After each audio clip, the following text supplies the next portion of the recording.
And yes, we're physical beings, right? We're human. So that means we're going to get sick. That means we're going to need, jobs to buy food, because hopefully we all like to eat and we need to survive. That means we're gonna have relationships that don't work out because for whatever reason we're human and we're not going to be perfect. And we're going to have those human battles. But because we're spiritual beings filled with the Holy Spirit of God, we're also going to have spiritual battles. And so this is what Paul writes to them. He says, in conclusion, and we'll get to this in a couple of weeks, be strong in the Lord. This is the Amplified version. Be empowered through your union with Him. Draw your strength from Him, that strength which His boundless might provides.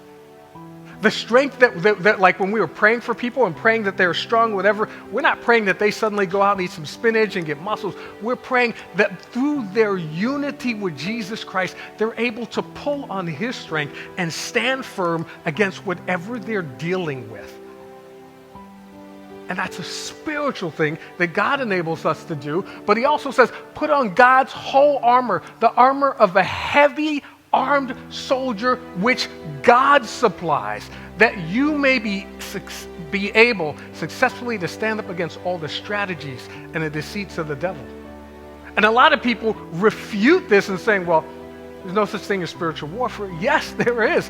We're spiritual beings. There is spiritual warfare. This is one of those things where if you don't do this, you're not sinning, disobeying God, but you are leaving yourself defenseless to the attacks of the enemy. And it says specifically the strategies that he uses.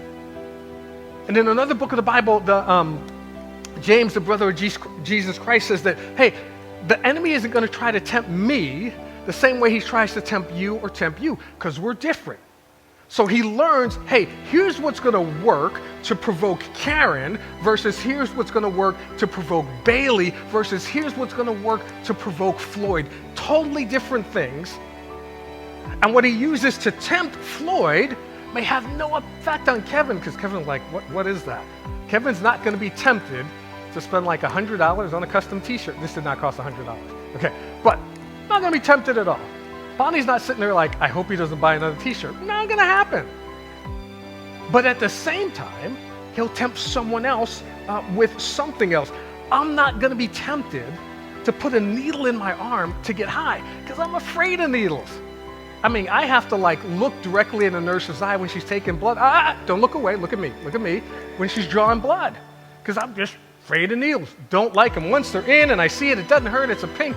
Afraid of needles. Someone else might be tempted to put a needle in their arm to get high. There are different things that he's going to use to tempt us. And just like, what is that phrase? Don't bring a knife to a gun battle, because that's not going to make sense. You're not going to win. Don't bring a gun to a spiritual battle, because it's a spiritual battle. That gun is useless. So we need to be prepared and aware that there are spiritual battles and spiritual forces. So he goes on and says the reason we need to arm ourselves and be armored up is because we're not wrestling with flesh and blood.